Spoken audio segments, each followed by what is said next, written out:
बिस्मिल्लाहिर्रहमानिर्रहीम। मैं हूं मलिक मोहम्मद अली, प्रोग्राम बात से बात मलिक मोहम्मद अली के साथ। इस्लामिया कॉलेज पेशावर की एक तालिबा ने वजीर आला KPK को उस वक्त बड़ा सवाल करके हैरान कर दिया जब वो यूथ लीडरशिप कन्वेंशन से खिताब कर रहे थे। तालिबा के सवाल ने वजीर आला KPK सोहेल अफरीदी को हक्का बक्का कर दिया। सोहेल अफरीदी तालिबा का मौसर जवाब ना दे सके और आज के प्रोग्राम में इसी मौजू पर बात होगी।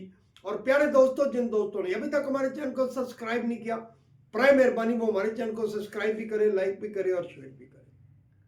वजीर आला KPK सोहेल अफरीदी इस्लामिया कॉलेज पेशावर के अंदर यूथ लीडरशिप कन्वेंशन से खिताब कर रहे थे। इस मौका पर इस्लामिया कॉलेज की तालिबा फातिमा खान ने उस वक्त सोहेल अफरीदी को हक्का बक्का कर दिया जब उन्होंने सोहेल अफरीदी से एक सवाल किया और उसका जवाब मांगा। तालिबा फातिमा खान ने सोहेल अफरीदी को बताया कि दीगर सूबों में जो जाली हुकूमतें काम कर रही हैं वो तरक्की कर रही हैं और जो असली हुकूमत है वो सूबे की तरक्की क्यों नहीं कर रही। 13 साल से KPK के अंदर ईमानदारों की हुकूमत है, दुरुस्त हुकूमत है, तो वो तरक्की क्यों नहीं कर रही। ये सवाल सुनकर वजीर आला KPK सोहेल अफरीदी पहले तो हैरान हुए और फिर तालिबा का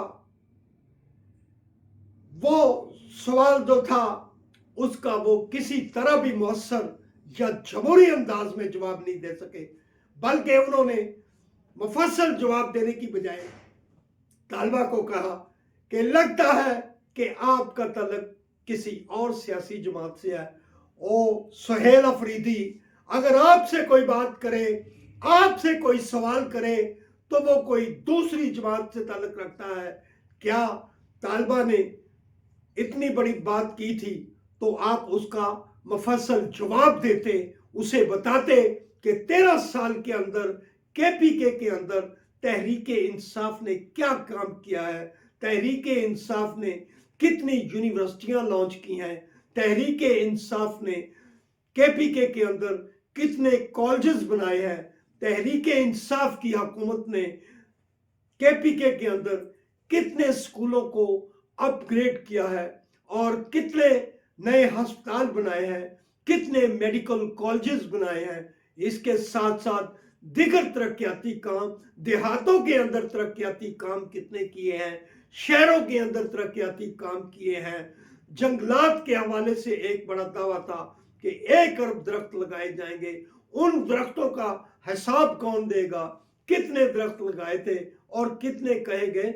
हम समझते हैं कि तालिबा ने जो सवाल किया था तहरीके इंसाफ के वजीर आला सोहेल अफरीदी को मुफस्सल अंदाज में तालिबा को उसी मौका पर दुरुस्त जवाब देना चाहिए था, ना कि उसे यह कहना चाहिए था कि आपका किसी और सियासी जमात से ताल्लुक है क्या। जो तहरीके इंसाफ का बंदा है वही बात कर सकता है। हम समझते हैं कि तहरीके इंसाफ को, सोहेल अफरीदी को तालिबा के इस सवाल पर गौर जरूर करना चाहिए और उसका मौसर जवाब देना चाहिए था कि ताकि अगर तालिबा ने कोई ऐसा सवाल किया था तो वो अपनी कारकर्दगी बयान करते और उसका तालिबा का मुंह उसी वक्त उसी हॉल में बंद करते। तालिबा ने जब सवाल किया और सोहेल अफरीदी ने जो जवाब दिया तो जिस तरह उस अंदाज से हॉल में बैठे हुए तलबा व तलबात ने तालिबा के सवाल पर जो क्लैपिंग की, ये तहरीक इंसाफ की हुकूमत के लिए, तहरीक इंसाफ के लिए और KPK हुकूमत के लिए एक बहुत बड़ा इशारा है, एक सवालिया निशान है कि तालिबा के सवाल पर जिस बरजस्ता अंदाज में तलबा व तलबात ने लब्बैक कहा, क्लैपिंग की, بلکہ طالبہ کی حوصلہ افزائی کی اور سہیل افریدی کی جو بات تھی اسے نظر انداز کر دیا۔ ہم سمجھتے ہیں کہ 13 سال سے کے پی کے اندر تحریک انصاف کی حکومت موجود ہے۔ تحریک انصاف کی صحافی برادری، پشاور کی صحافی برادری جو آج تک تحریک انصاف کے کسی وزیر اعلیٰ سے یا کسی وزیر سے جو سوال نہ کر سکی، پشاور کالج کی، اسلامیہ کالج کی ایک طالبہ نے کر کے تحریک انصاف کے جو حکومت تھی اس کو اس انداز سے بے نقاب کر کے رکھ دیا کہ سہیل افریدی اس کا مؤثر جواب نہ دے سکے۔ چاہیے تو یہ تھا کہ تحریک انصاف کے وزیر اعلیٰ اپنی کارکردگی گنواتے اور طالبہ کا منہ اسی وقت بند کرتے۔ سلام پاکستان، سلام اوورسیز، اللہ حافظ۔